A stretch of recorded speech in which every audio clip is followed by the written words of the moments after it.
I think the live is being connected.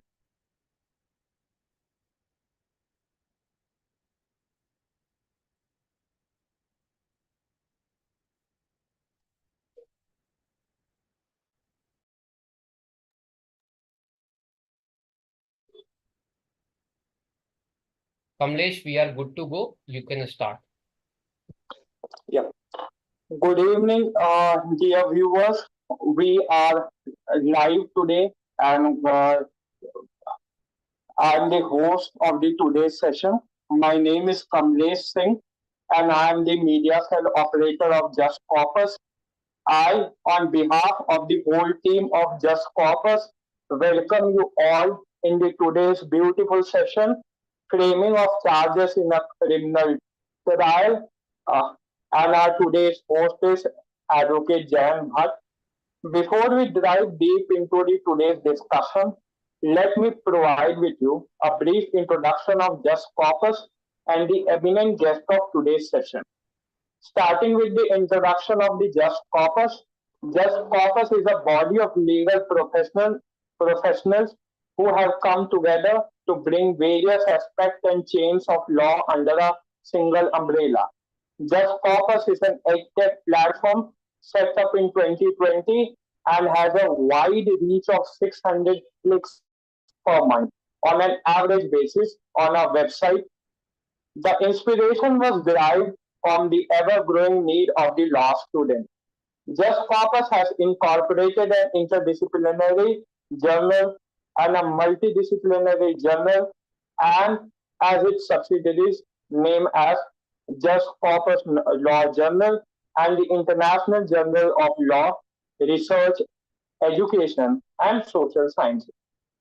Now, turning our attention to today's focal point, we are privileged to have Advocate Jayant Bhatt, sir, as an esteemed guest speaker. Advocate Jayant Bhatt, sir, is a practicing advocate at the Honorable Supreme Court of India. He has dual Masters of Law from New York University, United States of America, and National Law University of Singapore, and is a member of a prestigious Supreme Court Bar Association and Delhi High Court Bar Association.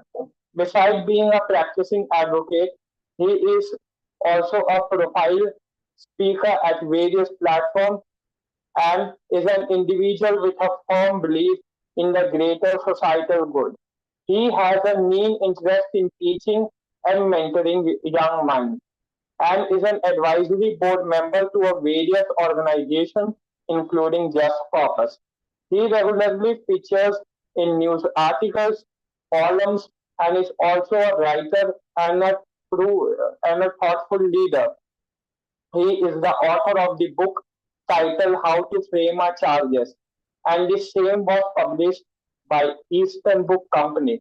Without further any delay, I would like to hand over the floor to Sir for her insight on the topic of the today's topic.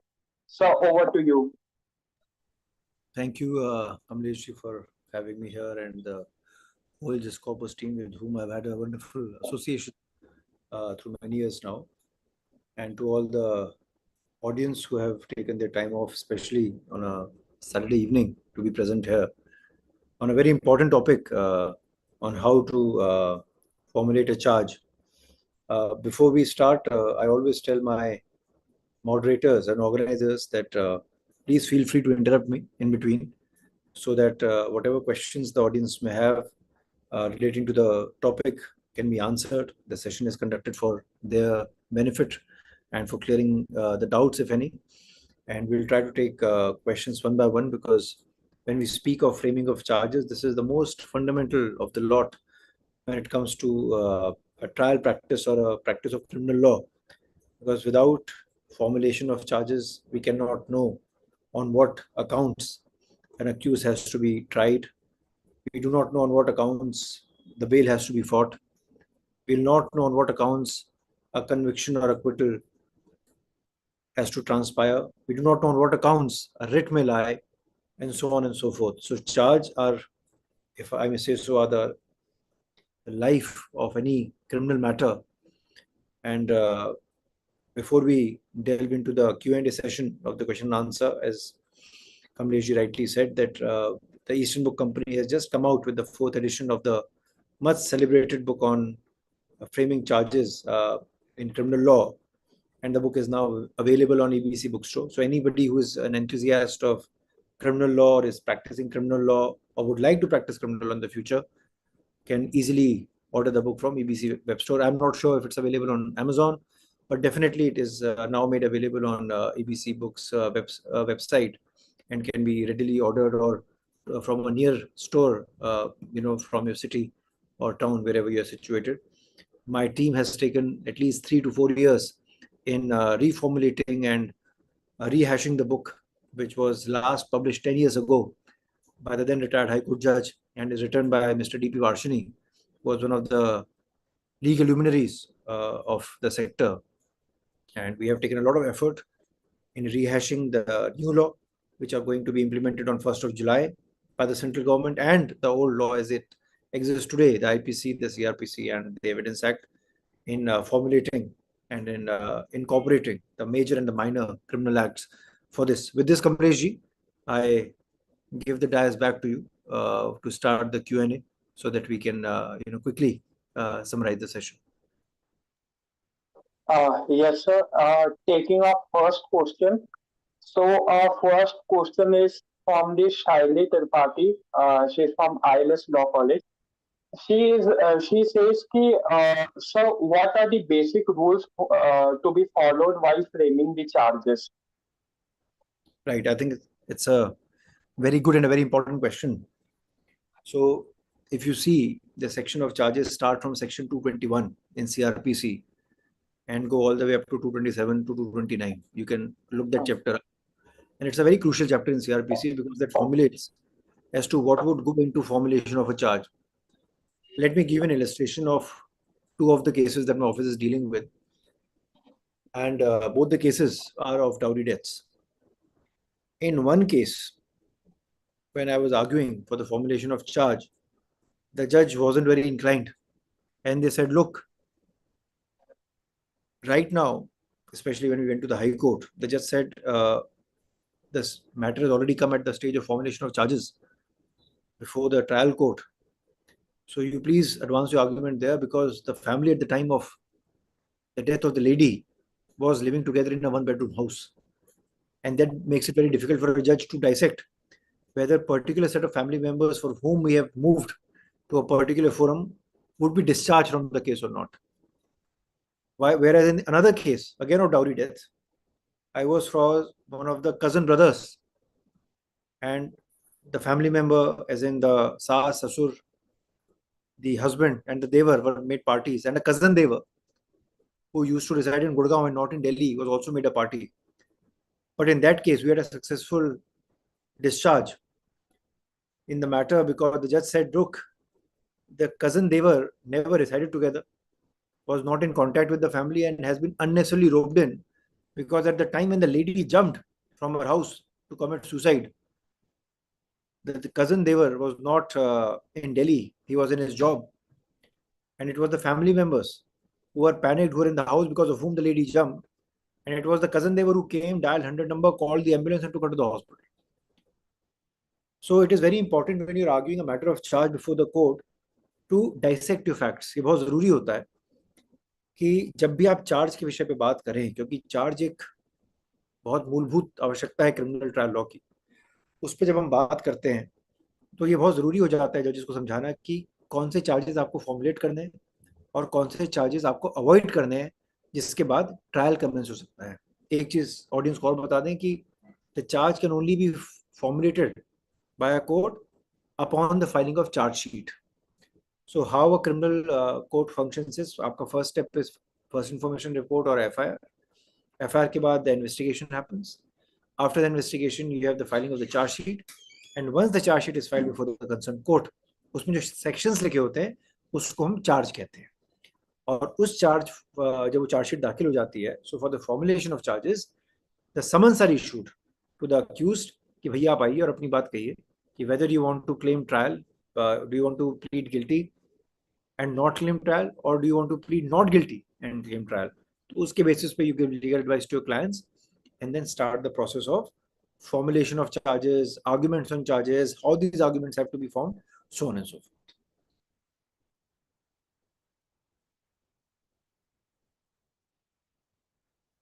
Uh, Thank you, sir. So the second question what we have is, can charges framed be altered after the order of the court?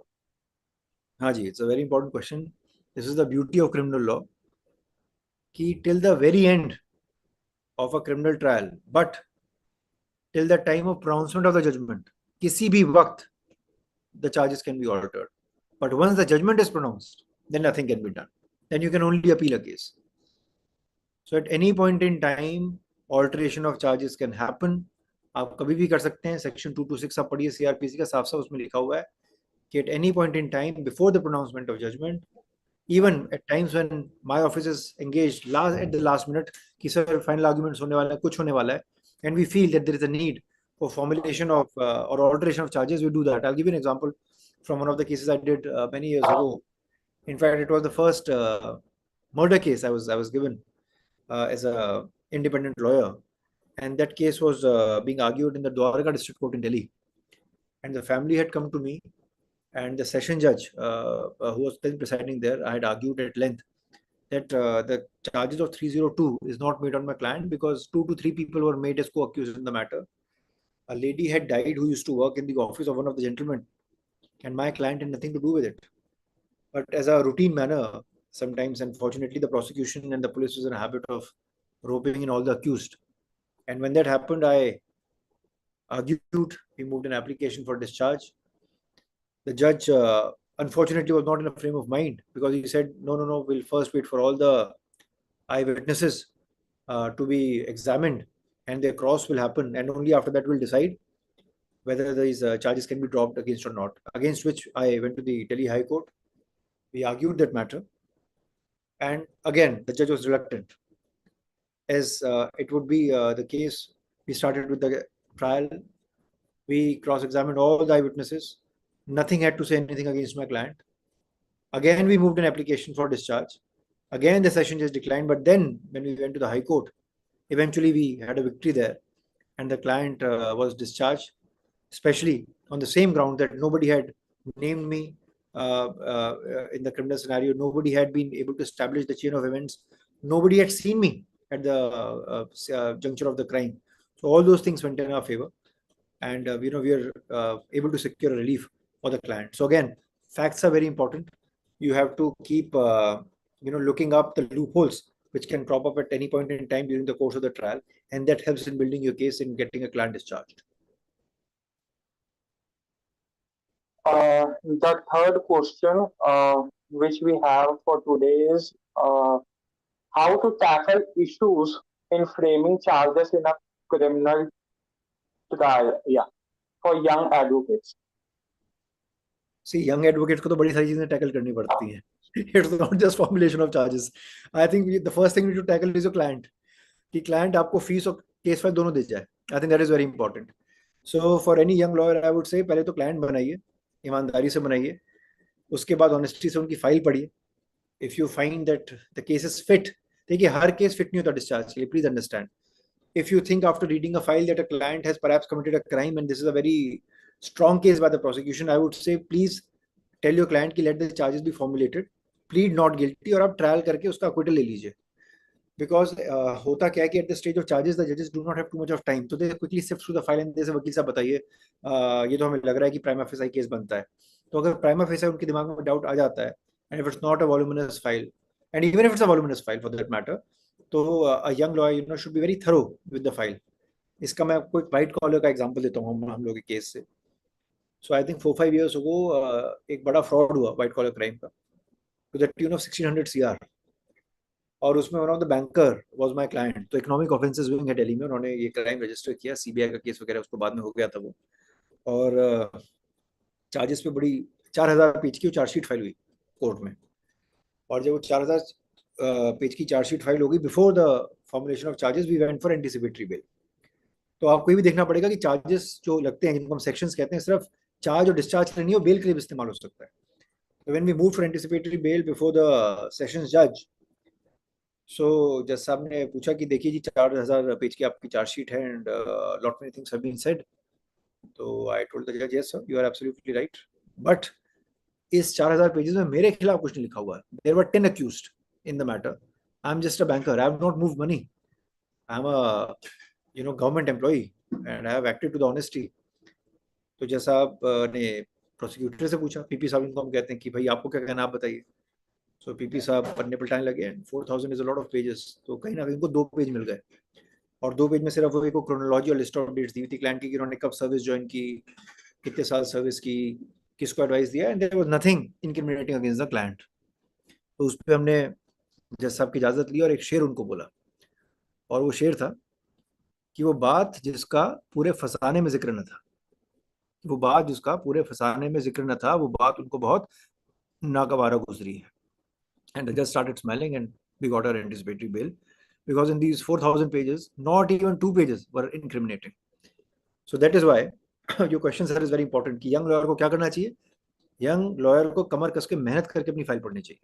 That is very important, क्योंकि अगर आपको आपके facts नहीं पता और उसी facts पे आपको लॉ लगाना है, तो अगर आपको फैक्ट्स नहीं पता, आपने चार्जशीट अपनी नहीं पढ़ी है, आपने अपने क्लाइंट से बात करके उनका केस नहीं समझा, उनकी साइड नहीं समझी है, तो आप अपने क्लाइंट को एडिक्वेट रिप्रेजेंटेशन नहीं दे पाएंगे कोर्ट में. So to all the young lawyers who are tuned in today, my only request would be, please read the file end to end, know what the facts are, and then build your case based on those facts. Yeah, I think best advice, please. Sir, thank you, sir. Sir, the fourth question is what things to keep in mind when multiple charges are framed. देखिए, बात तो घूम फिर के वही आती है. Whenever a FIR is lodged, there will be multiple charges. For example, मैं आपको builder buyer disputes की example देता हूँ.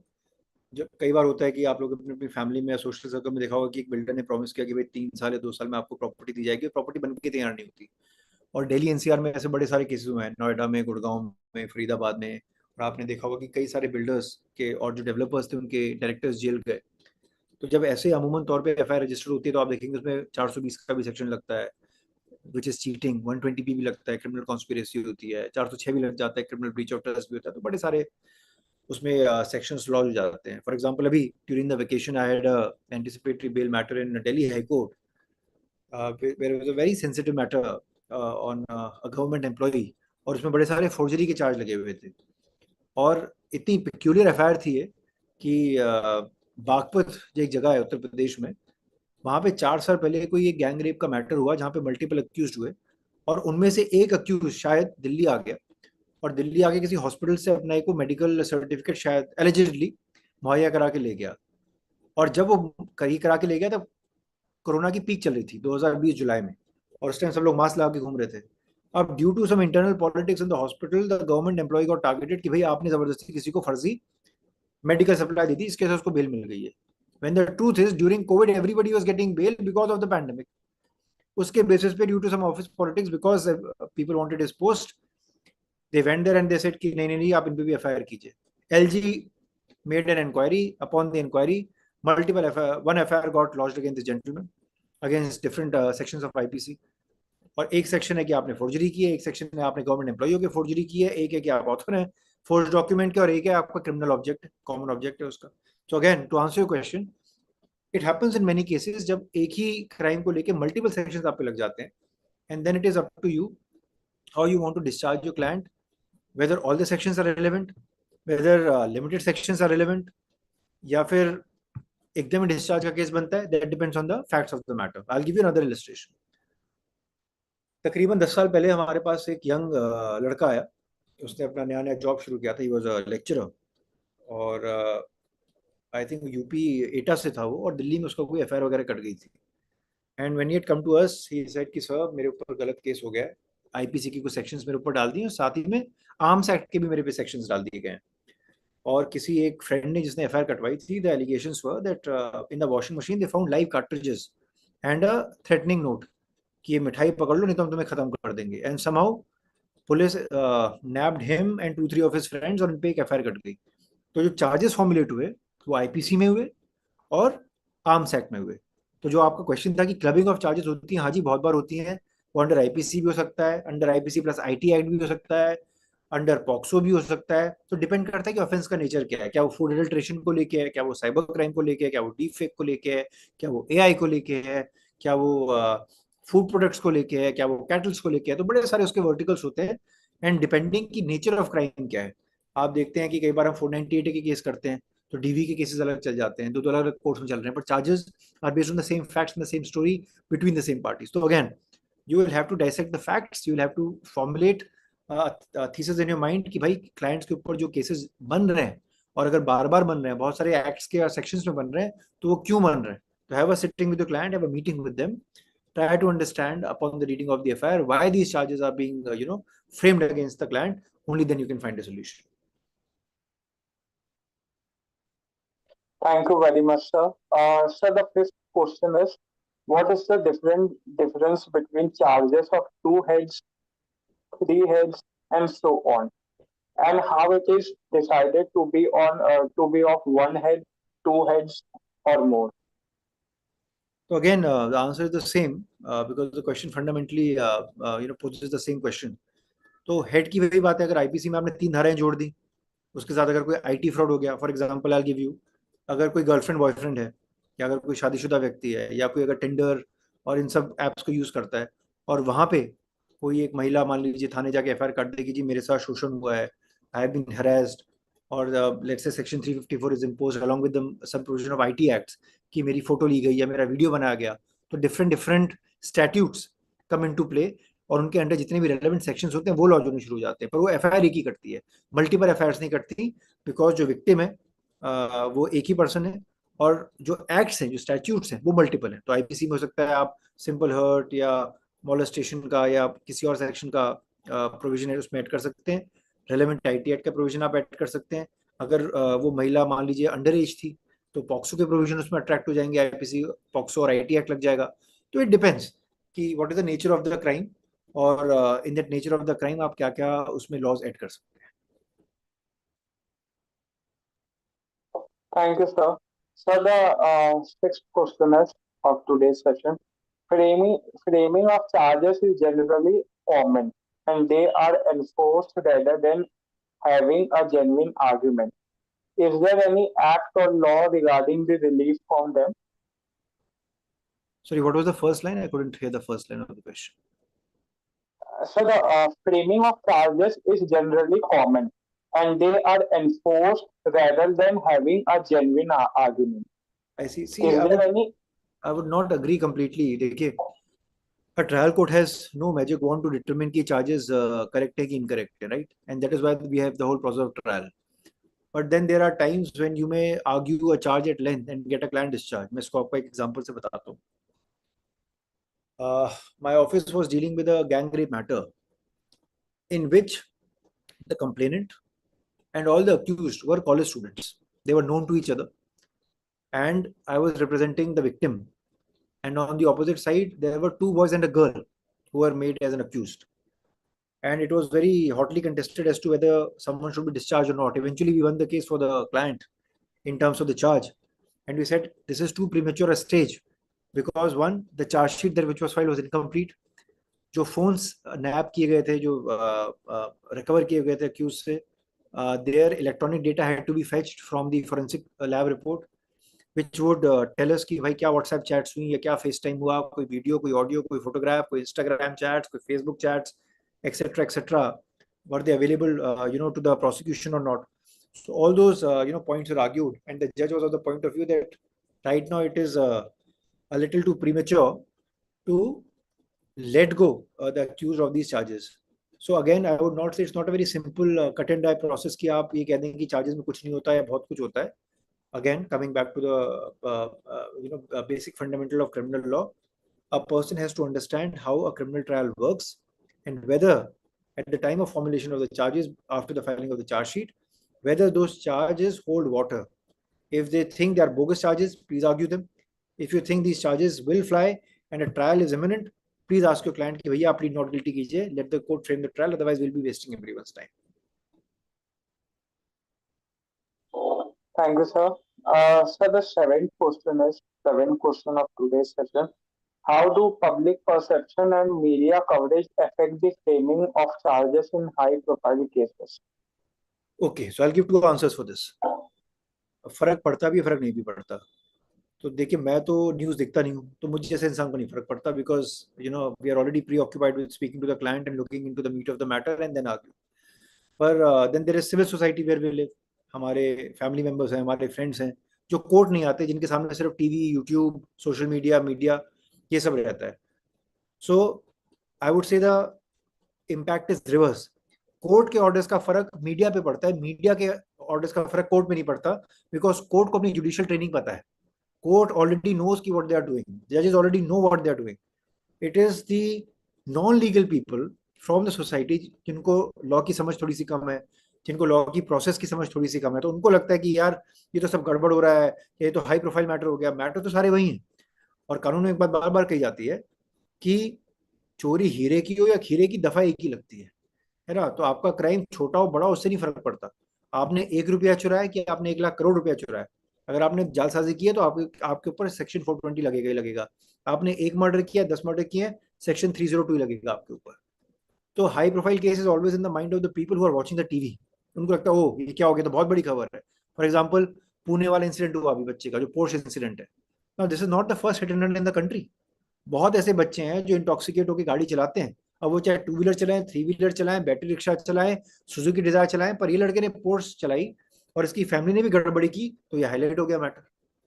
तो लोगों को लगता है नहीं नहीं, this is a special case, a special punishment should be given. The idea is the crime which is committed by this teenager is already there in the law books, which means rash and negligent driving. उसका offence bailable होता है.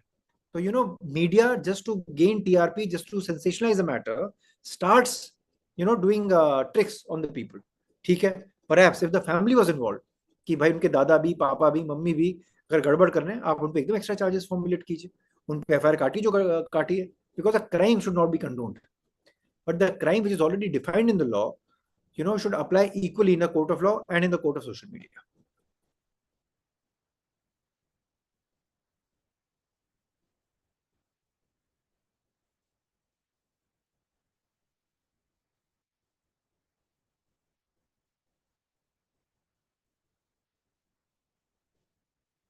Over to you, Kamlesh ji. I think he's got disconnected. Yes, sir. He's back. I think there is some technical issue. Please allow us a minute, sir.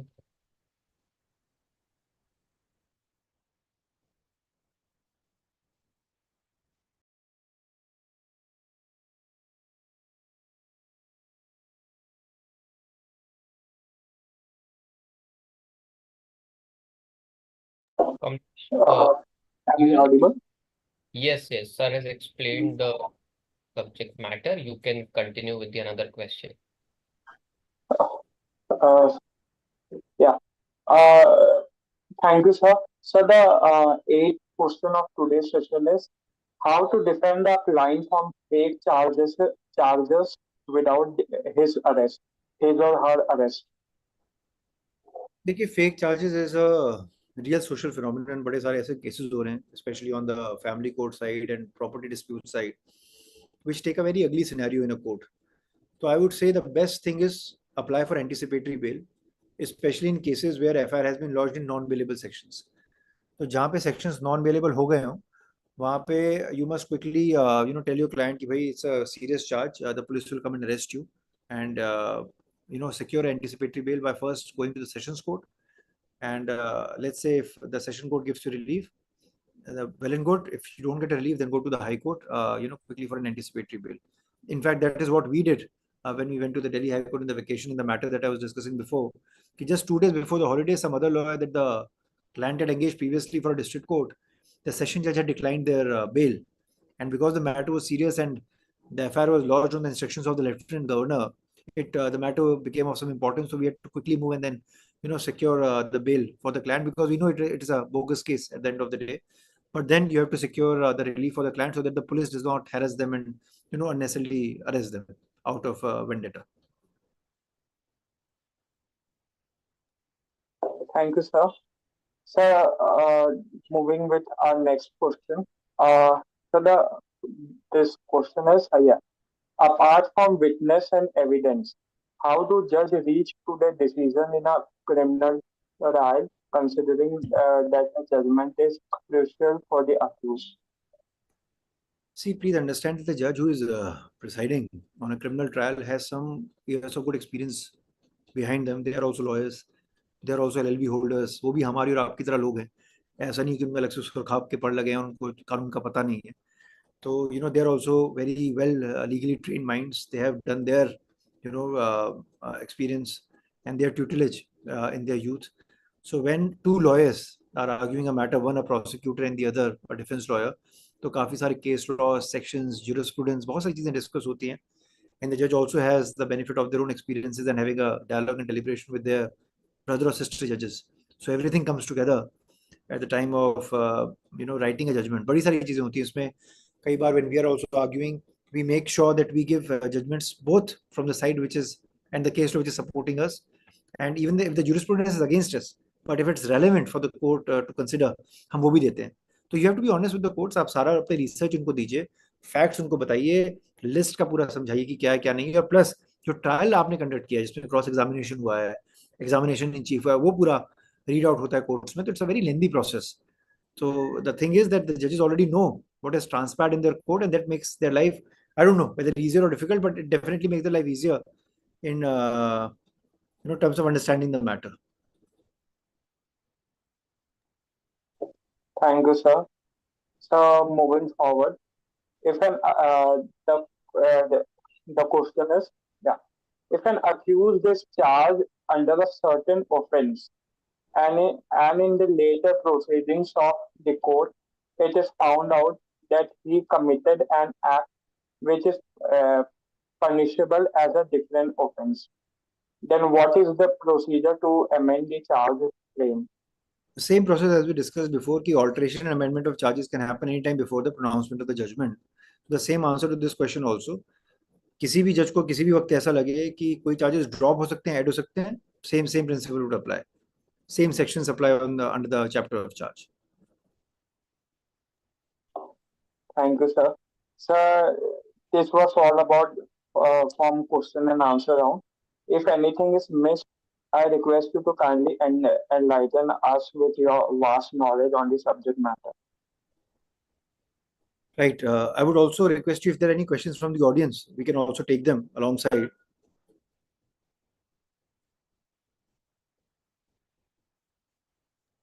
Sir, these are the questions from the audience only. We have compiled it from the live chat and the form. So majority of the questions have been taken because they were overlapping. That's why we filtered out and asked the questions. Right. Let me just give you 2-3 illustrations, before we conclude the session. From our practice, I'll give you examples on how sometimes charges are wrongly formulated and a person is framed in a wrong case. So there's this client who was, helping two children, teenagers, in their upbringing and education in their household. But there's this NGO, very famous NGO in Delhi, which conducts raid with the police people. And sometimes these raids are bogus, sometimes these raids are genuine. So when one of these raids took place, my client was not in the house, and his house door was put open, and these children were taken from the house, and a false statement that they were being forced to made do child labor was lodged against this client. So we really had to fight very hard in terms of one, getting him interim bail, and then convincing the police authorities that look, the charges formulated against him are wrong. The girls that were there in this house were his family, extended family relatives. He had adopted them lawfully. He was the lawful guardian, and he was taking care of their education. And only after that he got his anticipatory bail, and there was a closure report which was filed eventually by the police.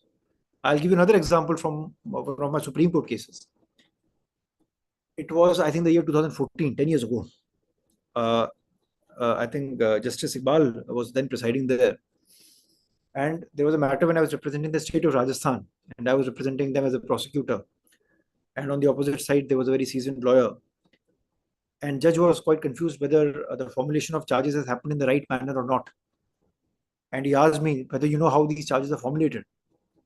And I told the judge that well, they're formulated, unfortunately, in a very routine manner. And sometimes the arguments are not heard at length. And when the arguments are not heard at length, that causes a travesty of justice. And upon understanding the point, the judge sent the matter back to I think, to the Allahabad High Court.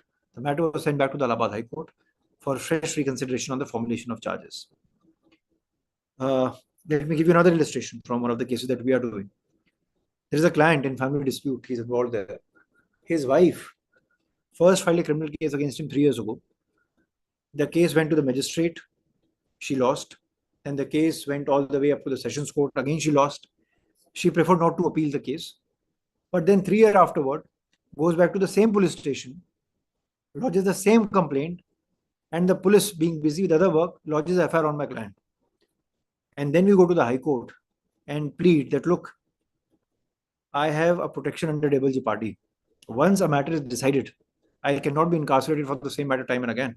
So 3 years ago, if the same complaint has been disposed of, devoid of any merit, especially between the same husband and wife, the matter cannot see the light of the day time and again. So the idea of giving you all these illustration is that formulation of charges is a very complicated process. You have to understand the long and short of a criminal trial. आपको समझना चाहिए कि पहले तो FIR कैसे होती है, FIR के बाद investigation कैसे होती है, loopholes क्या होते हैं, and if there are any loopholes there, what is the personal equation of the parties involved in a criminal matter, and then do your research, put the right points before the judges, put the right case law before the judges. I am sure you will emerge victorious when you're representing your clients. Thank you so much, sir. So I would like to mention to the audience that though I have the sir's authored book, How to Frame a Charge. So because due to technical issue, I'm unable to present it right now before you so that you can be able to see it properly, how the cover looks like, then you can get it. So for the convenience, once you will get the certificate of this session, the team operator will send you a link of the book, which is present on the Eastern Books Company's website of sir's book, that is How to Frame a Charge. If you wish to buy or look forward to it, you can buy it from that particular link and you will be able to grab that copy. And you must read, this is my personal insist for, that I have purchased this book. I have read a few of the pages and it is very insightful. Being a practicing advocate at the High Court and in the criminal side, I find it very useful to me also. So it's a personal recommendation from my side, those who are practicing criminal law or those who specifically wish to learn about something about charges. So go and grab your copy. Over to you, Kamlesh. Thank you, sir, for your today's enlightening session. Uh, we'll, we'll begin with a closing note. We extend our heartfelt gratitude to Jayant sir for accepting our invitation and delivering such an informative session. We trust that the audience found it both interesting and knowledgeable. Thank you, sir, once again, and we eagerly anticipate the opportunity to host you again. Thank you, sir. Thank you so much.